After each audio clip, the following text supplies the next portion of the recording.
বাজেটের সেই প্রতিফলন তো আসলে অর্থনৈতিক জায়গায় দেখার বিষয় আমাদের। তো অর্থনৈতিক জায়গায় দেখবার ক্ষেত্রে অল্প কিছু জায়গায় সেটার হয়তো প্রতিফলন থাকতে পারে, কিন্তু বৃহত্তর অর্থে সেই প্রতিফলনটা নেই।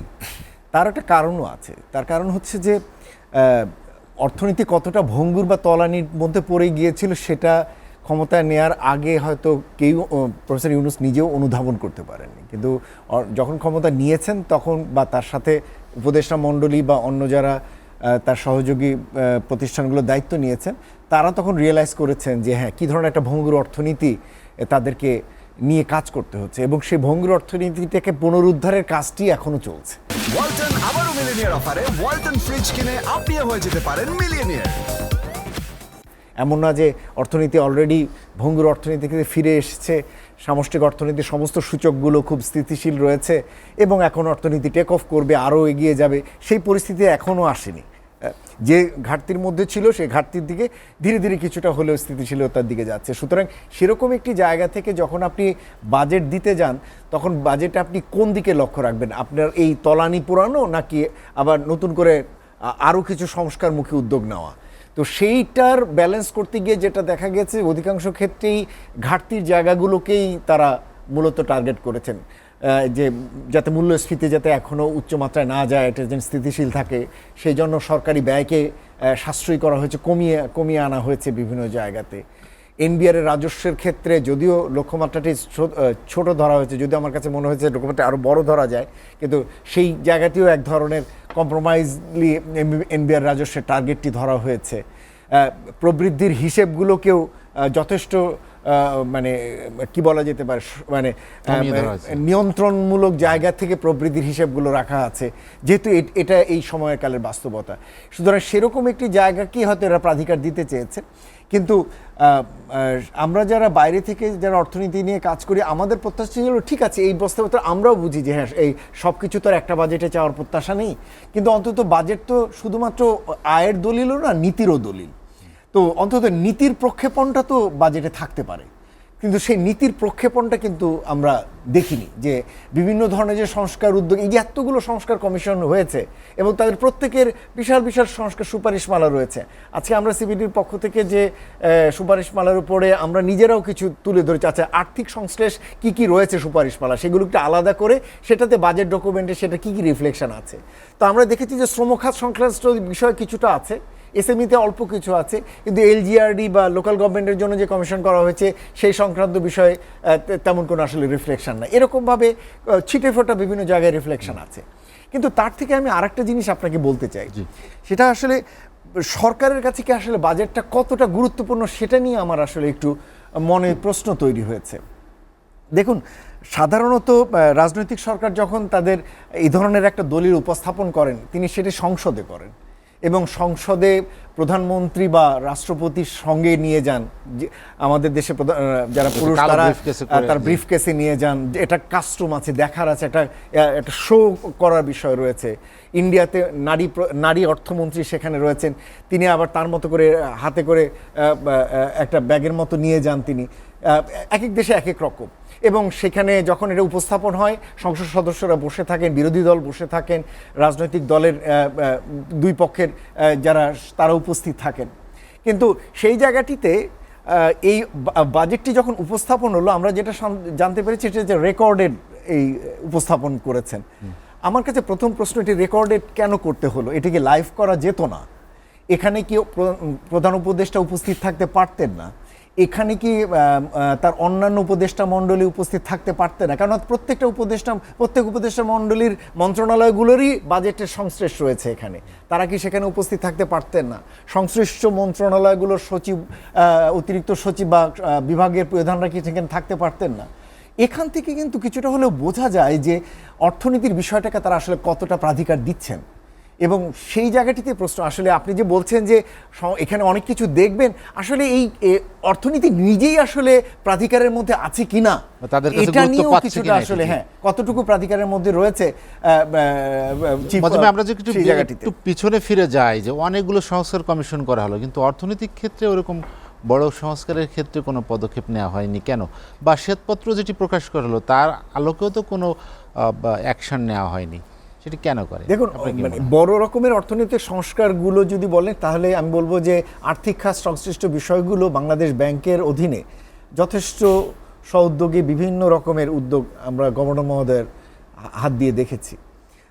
প্রত্যাশা ছিল সেখানে একটি কমিশন হবে, কিন্তু পরে আমরা দেখলাম যে না, তিনি তার মতো করেই যে ধরনের দাবিগুলো সেগুলো ধীরে ধীরে ধীরে ধীরে তিনি সেগুলো, এবং আমি বলবো যে আর্থিক খাতের যতগুলো জায়গায় যা কাজ হয়েছে এর ভিতরে ব্যাংকিং খাত বা কেন্দ্রীয় ব্যাংকের তত্ত্বাবধানে যেগুলো হয়েছে সেটাই মোটামুটি দৃশ্যমান যতটুকু যা এখানে হয়েছে। অন্যান্য জায়গায় অন্যান্য ধরনের সংস্কারগুলো আসলে সেই অর্থে মানে অন্যান্য যারা করেছেন আর্থিক খাত সংশ্লিষ্ট সেই জায়গাগুলো অতটা আসলে দৃশ্যমান না। এবং বিভিন্ন রকমের কমিশন হয়েছে, এটা ঠিক, বিভিন্ন রকমের কমিশন হয়েছে এবং তারাও রিপোর্ট দিয়েছেন। ওই জায়গাটাই বলছিলাম যে ঠিক আছে, মানে অর্থ বরাদ্দ হয়তো দেরি হতে পারে, কিন্তু কিছু কিছু সংস্কারমূলক ইঙ্গিত তো আসলে এই বাজেটে থাকতে পারতো, কিন্তু সেটি নাই। বরঞ্চ যেটি হয়েছে যে কাঠামোটিতে সবসময় সচরাচর বাজেটটি হয়ে থাকে ওই একই ছাঁচটি ব্যবহার করা হয়েছে। সাধারণত বাজেটের আলোচনা শুরু হয় মানে বাজেট বক্তৃতার পরেই, জাস্ট জুলাই আগস্ট থেকে কিন্তু পরবর্তী বছরের বাজেটের প্রক্রিয়া শুরু হয়ে যায়। আপনি যদি আদতেই চান ওই প্রক্রিয়াকে প্রভাবিত করতে, তাহলে আসলে ওই সময় থেকে আসলে শুরু করা।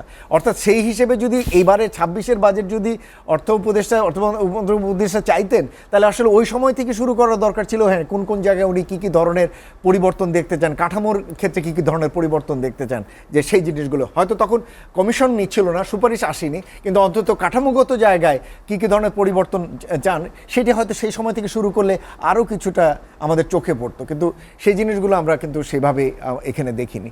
আমি যদি ছোট্ট করে বলি যে বাজেটের ভিতরে দৃশ্যমান যে জায়গাটিতে আমার মনে হয়েছে কিছু পজিটিভ ডেভেলপমেন্ট, সেটা হচ্ছে ট্যারিফ ডিউটি ট্যারিফ ট্যাক্স স্ট্রাকচারে আমরা বেশ কিছু পরিবর্তন এখানে দেখেছি। এখানে যদিও এখানে আমার একটি নিয়ে আপত্তি রয়েছে, সেটা হলো যে যেটাকে হলো ট্রাম্প ট্যারিফ বলা হয়, যে ট্রাম্প প্রশাসন একটা উচ্চমাত্রায় একটি শুল্ক আরোপ করেছেন বাংলাদেশি পণ্যের উপরে। এখন বাংলাদেশের পক্ষ থেকে অফার দেওয়া হচ্ছে আপনি সেখানে তাদের জন্য বেশ কিছু বাড়তি পণ্যের শূন্য শুল্ক দেবেন।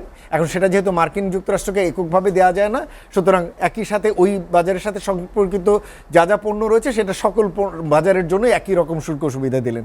প্রশ্নটি হচ্ছে যে আমাদের মতো একটা স্বল্পোন্নত দেশ হয়ে আমাদের এরকম একটা উন্নত দেশকে শুল্ক সুবিধা দেওয়ার এই অফারটি কতটুকু যৌক্তিক? উল্টো উন্নত দেশ আমাদের দেশকে উল্টো হাই ট্যারিফ দিয়ে আমাদেরকে আরেকটি চাপে রাখছে, আর আমরা উন্নয়নশীল দেশ এখনো হইনি পুরোপুরি, আমাদের তাদেরকে অফারটি দিতে হচ্ছে। এটা আসলে বাণিজ্য নীতির যে ওভারঅল তত্ত্বীয় কাঠামো তার সাথে এটি যায় না।